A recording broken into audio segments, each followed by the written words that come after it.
গতকাল সন্ধ্যায় আমি প্রতীকে একটু পাস্তা বানিয়ে নাস্তা খাইয়েছিলাম। তো প্রয়াসকে ওই সময় খেতে বলেছিলাম, প্রয়াস খাবে না বলেছিল।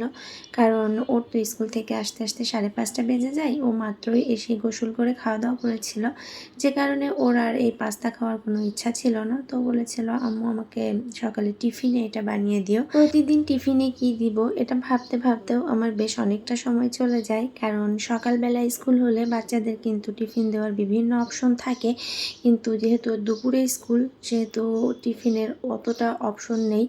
দেখা যাচ্ছে কখনো ফ্রাইড রাইস, নুডলস বা এ ধরনের পাস্তা এই টাইপের খাবার করে দিতে হয়। ভাজাভুজি কোনো খাবার ওকে দেয়া যায় না, কারণ দুপুরবেলা ভাজাভুজি খেয়ে তো আসলে পেটটাও ভরবে না। তো ওকে টিফিনটা বানিয়ে দিয়ে আমি এখানে রান্না বসিয়ে দিয়েছিলাম পাবদা মাছ। তো পাবদা মাছটা হয়েও গিয়েছে। আমি একটু জিরা গুঁড়া ছড়িয়ে এটাকে নামিয়ে রাখলাম। আর ফ্রিজ পরিষ্কার করতে যেয়ে হঠাৎ করে চোখে পড়লো যে এক বক্স ছোলা সেদ্ধ এখনও রয়েছে। এটা আমি রমজানে সেদ্ধ করেছিলাম, সেটাই এক বক্স রয়ে গেছে। তো ভাবলাম যে এটা রান্না করে রাখি, যে কোনো সময় আমাদের খাওয়া হয়েই যাবে। বেশিরভাগ সময় ছোলা রান্না করলে আমি কিন্তু একটু শসা, একটু টমেটো এগুলো দিয়ে মেখে খেয়ে ফেলি। পরবর্তীতে দেখা যাচ্ছে রাতে আর খাবার খাওয়া হয় না, কারণ এই খাবারটা খেলে অনেক বেশি পেট ভরে যায়।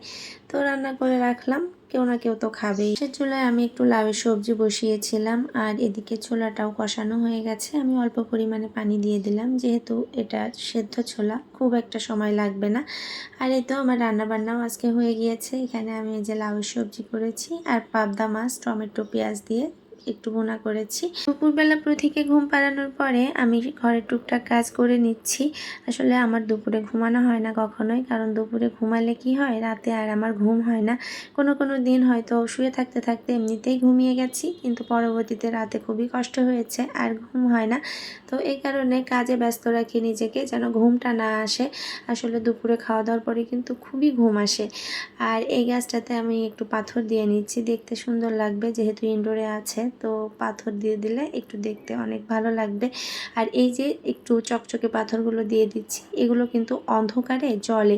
যখন সমস্ত লাইট বন্ধ করে দেয়া হয় তখন খুব সুন্দর একটা আলো দেয়, মনে হয় একগুচ্ছ আলো ওখানে ফুটে আছে আর কি, খুবই ভালো লাগে দেখতে। তো ওই জন্য কিছু পাথরও দিয়ে রাখলাম, রঙিন পাথর। আর বিকেলবেলা প্রথি উঠে পড়েছিল, তো প্রথিকে আমি একটু তরমুজ দিচ্ছি।